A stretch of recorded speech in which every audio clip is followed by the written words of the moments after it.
This entire sorted storage room so simple yet so amazing, and that is we are going to start playing with mechanical arms. I haven't even touched these things yet, but they are amazing here. Check this out. Bam. Okay, these were super expensive to make 75 brass funnels. I'm gonna have to right click them on to each chest, and that should default put them in. Otherwise, you're going to notice when you go to put on moving chests with pistons and mine carts. But this way is much faster and much easier to set up, and it doesn't involve losing a ton of chests in the process of building it. And it is in fact something that I plan to build as soon as I start playing Super.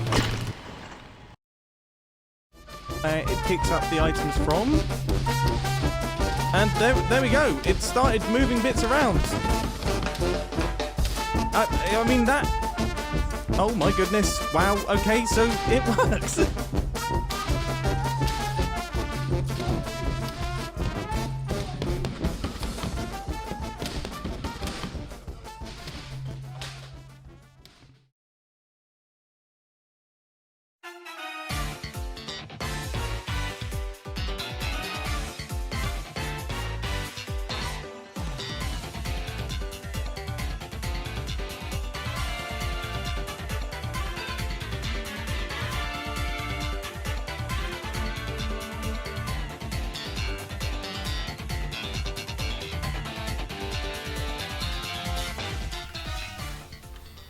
Greetings, it is me, Scythe, and welcome to the 9box. I'll give you a too long didn't read if you just want to use the schematic. Items into the input. If the storage gets full, they'll go into the overflow.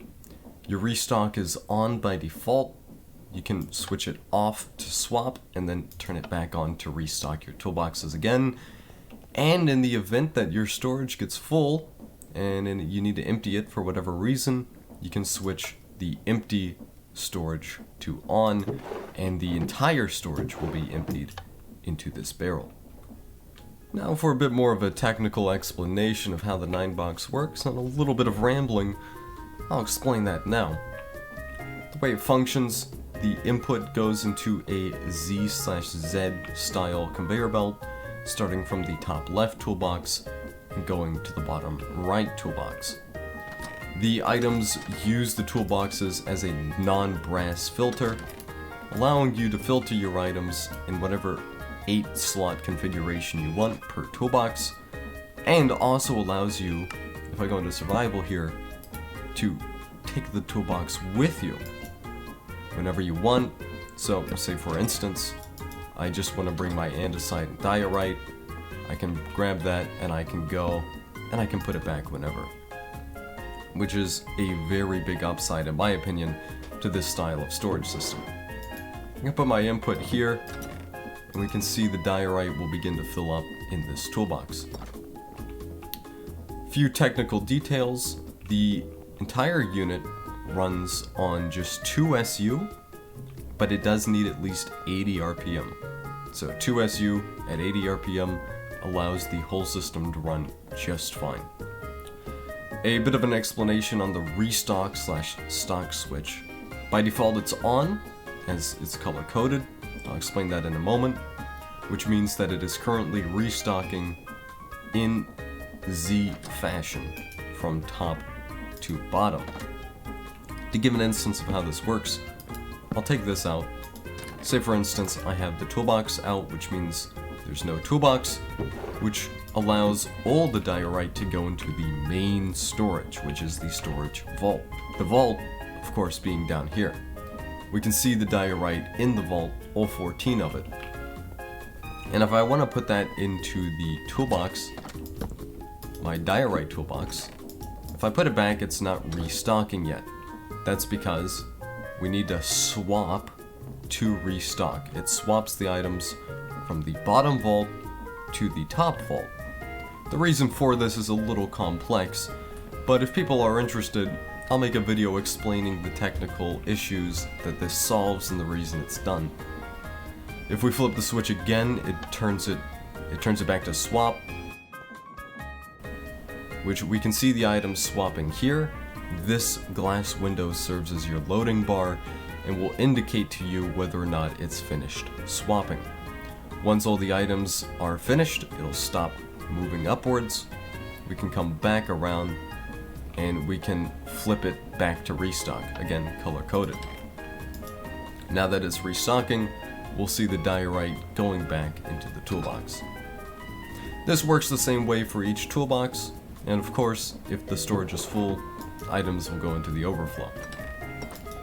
And if we need to, I'll do the same again, take the toolbox out, put the diorite in.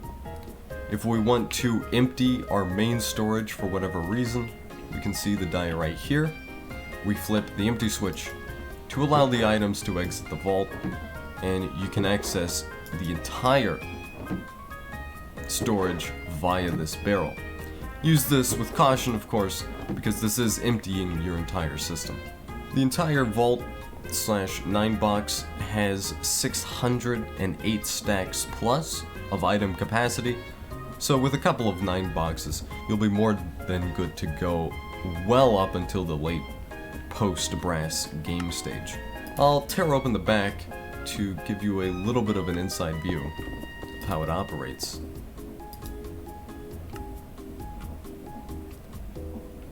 We have the belts moving along the funnels, with some basic redstone handling the input and output logic, as well as handling the fans and the funnels, ensuring no item slot / stack issues. The wool, on the other hand, simply serves as a background for the glass to allow a bit of contrast when you're viewing the items going up. And lastly, I'll give a bit of a rundown on the color coding. It's very simple. Green means on, red means off. Again, and it's in, up, and down, so you can see the red's a little lower. And this correlates to a lever / switch. So now it's on, now it's off. It's in line with the color codes. The green / yellow advises caution. It just means it's something that you should just flip on mindlessly. You do need to think about it before you turn it on. So for instance, this empties the entire storage, so you would want to think a little bit before you start doing that.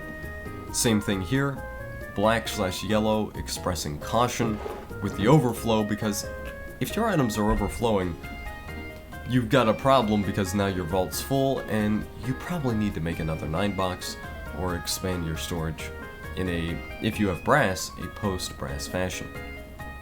Regardless, I hope you enjoyed this little video. It wasn't much, I just thought I'd put it together. I really noticed there were not a lot of good pre-brass storage systems, so I had to do something. I'll be making my own post-brass storage system, eventually. We'll see when that comes out. Regardless, hope you enjoyed. Take care. I'm Scythe, and I'll see you shortly. Be careful out there.